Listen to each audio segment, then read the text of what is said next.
Hello, everyone. Good evening. Are we having a good time tonight? It's a celebration. Once again, good evening. My name is Edward Pichardo, and I have the pleasure of serving as the co-chair of the Board of Directors for Erase Racism.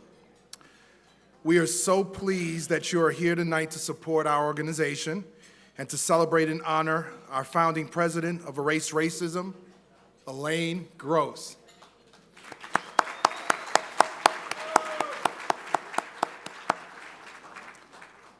A leader, a quintessential hero for equality and justice, a steadfast ally to those who stand for fairness and equity in our society. Some would even call her an abolitionist in the modern sense. As you know, Elaine has been steadfast in her determination to expose structural racism on Long Island and in this country, and drive towards policy change to undo the impact of the persistent inequities that follow from racism, all the while engaging the public in this steadfast journey. Elaine has all of the qualities of a true advocate. She's data-oriented, knowing that in order to drive change, you have to first clearly expose the problem. She's inclusive, building coalitions and partnerships to help strengthen the work that she does. She engages young people and the public in this journey. She's patient, knowing that real change takes time and a long-term commitment.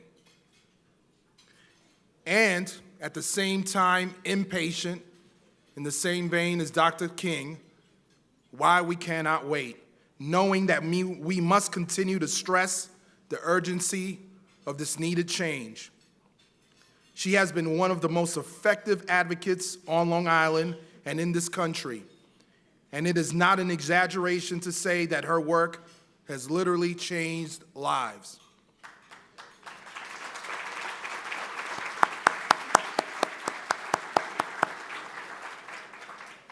Before we present her with the Abraham Krasnoff Award for Courage and Commitment, it is important that we hold space in this program for Elaine to tell her story and share her reflections and wisdom with us. So it is my sincere and absolute pleasure and honor to introduce to you Elaine Gross.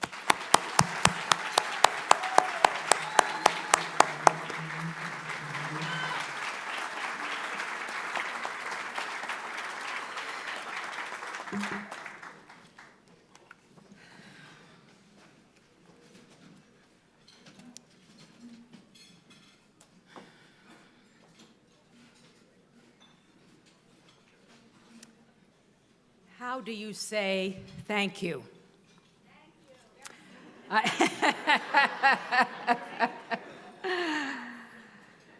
I truly am touched and honored by all of your presence, whether you are here in front of me at the tables or whether you are at home on your couch. Thank you for remembering me, for supporting Erase Racism, and for wishing me well in the next stage of my life. I truly appreciate all that you have said to me over the couple of months or so where this has been public, and what people have said to me this evening.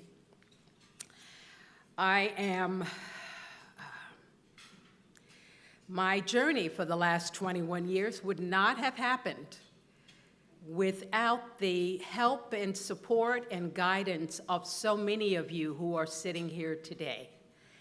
And I'd like to begin the sharing of my reflections with a bit of thank you. And I have to tell you, the first version of this that I was going to do was so many pages, you would all be bored to death. And so I thought that I would mention two things.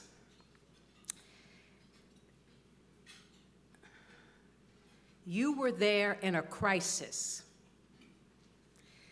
The 2008 banking crisis hit home for many of us, and racism lost funders we were counting on overnight. We knew we would soon not be able to pay our office rent, especially since it was increasing with the lease renewal. And you used your connections to go to bat for us, and suddenly we had a very discounted monthly office rent, which we could afford. You know who you are. Thank you. Fast forward to 2020. The COVID-19 lockdown meant we couldn't hold our annual fundraising event in June. Just like tonight, the revenue from that event would pay for staff salaries, for program expenses, etc., and there was not going to be an event. We didn't know what was happening with COVID. You stepped up with a very, very large loan, which allowed us to stabilize ourselves, apply for the PPP loans, be around to accept some of the contributions that came in, surprisingly, that we didn't expect would come in for the benefit, even though there was no benefit. You averted a possible closure of this organization. You know who you are, and thank you.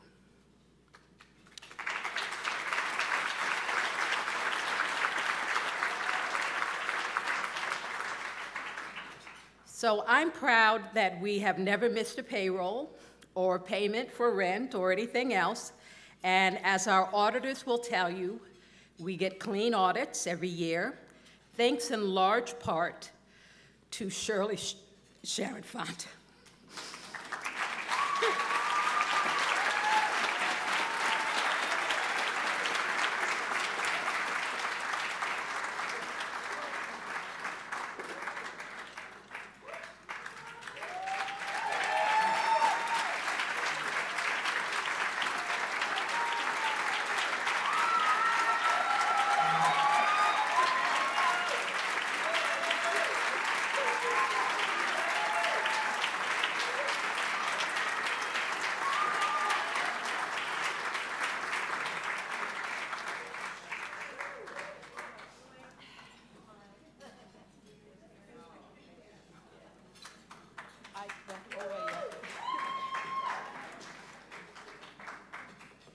This woman has stood by my side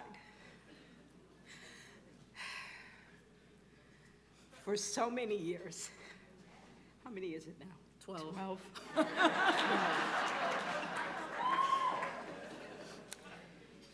And I can't tell you how blessed it is to have a staff person like Shirley.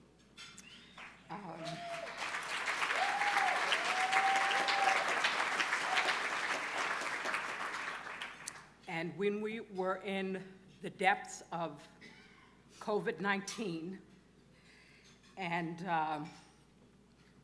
we were trying desperately to get money, Shirley always picked up the phone, no matter how late or how early, no matter what day of the week it was, and we did it, Shirley. Yes. We did it. So thank you so much. Thank you. Thank you so much.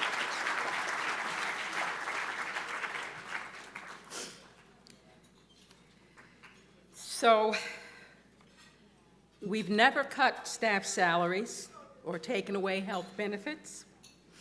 And I know not everyone would agree with me on this, but that was my stance, because for working people, the so-called nest egg is more like the size of a robin's egg, not an ostrich egg. And yet I've been blessed to have very dedicated people who have given of themselves beyond, above and beyond, So lesson number one is, at the time of crisis or transition, don't hesitate, don't run away. That is the time you really need to show up and even step up your support for organizations like Erase Racism.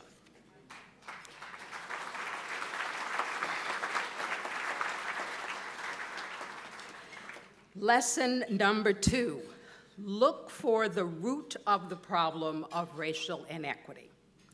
Since its inception, Erase Racism has tried to look for the root of the problem of racial inequities. It is not sufficient to only think about what is immediately visible. In addition, if we don't unravel the root causes, we will do the same thing over and over and hope for a different result. However, we know what that is. That's the definition of insanity, right? And organizational ineffectiveness.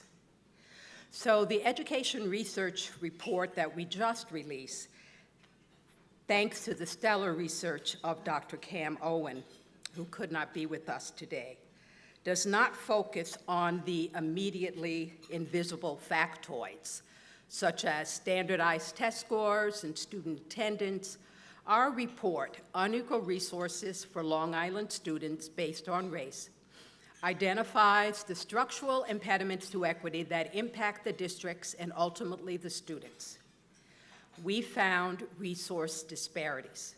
On average, when comparing the 11 intensely segregated districts, that's 90 to 100% non-white, and predominantly white districts, at least 70% white, those segregated districts that are educating more than a third of both Black students and Hispanic students have, on average, $10,000 less per student than the white districts.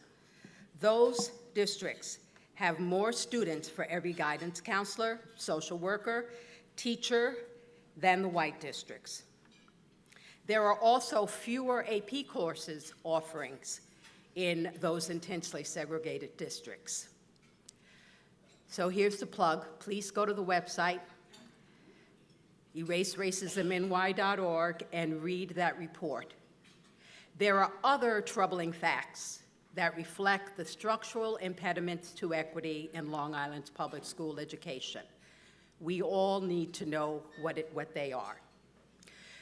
We also offer policy recommendations focused on equitable funding and distribution of resources and expanding racially integrated learning environments and inclusive housing. This last recommendation about housing is critical because where you are permitted to live determines your school assignment. So focusing on the immediately visible mostly blames the districts that are lacking in resources for their predicaments. So the next time you hear someone rattle off a litany of so-called failures attributed to these intensely segregated districts, you know the narratives, blaming students and their parents and the teachers and on and on. Ask them, what about the resource gaps these districts experience? Lesson number 3, recognize the scope of the problem and then seek solutions that match the scope. I've shared reflections about the root of the problem of education equity. Let me now talk a little bit about the scope and breadth of the housing inequity problem. If you are on our program updates emails, you know that we have been working to unravel housing discrimination and segregation for 21 years. With some significant success, I might add. The work has evolved. We started with changing laws to decrease housing discrimination and increase fair housing enforcement, first at the county level and more recently at the state level. However, all of this is necessary but not sufficient to address the scope of the problem of structural racism in housing.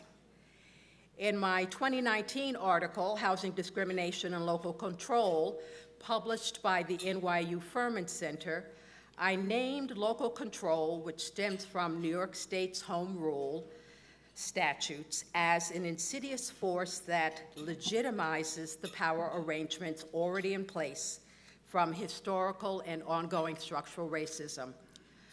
Whites are given the power to exclude blacks, and that power is exercised through local control, even without overt racial hatred. As an example, local zoning that does not allow multifamily housing as of right serves as a practical impediment to nonprofit and for-profit developers' efforts to build needed housing. A lot of people need affordable housing, but the lengths taken to exclude blacks in particular from communities of opportunity are infamous, and I won't go into them this evening. But if you read pages 29 and 30 in that education report I mentioned, you will get a quick primer of why undoing exclusionary zoning and advancing zoning options that expand inclusive housing for all Long Islanders is so critical.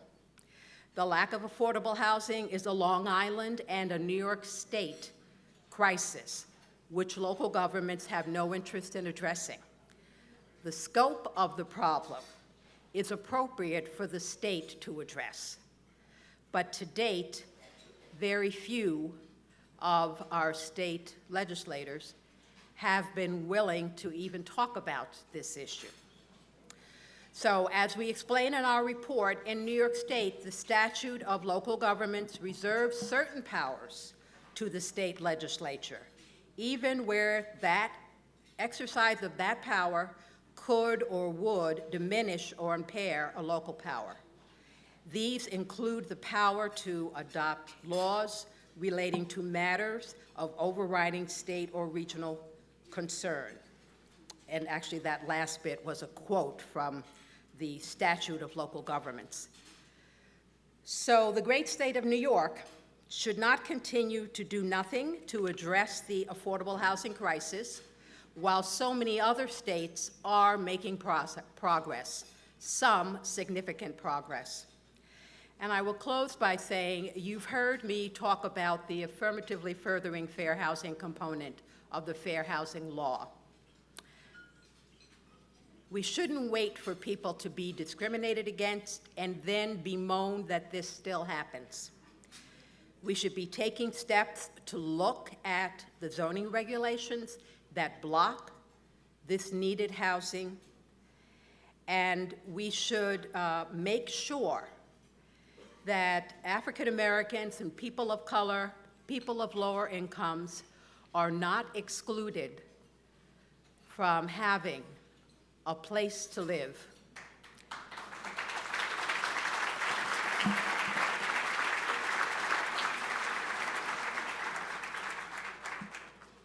I couldn't resist from my last reflections just including some marching orders, both for Erase Racism, but for all of us, to take seriously our responsibilities. And I appreciated so much what you said, Susie.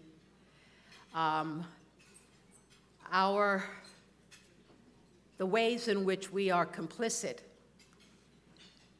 with the things that seem so outrageous to us. And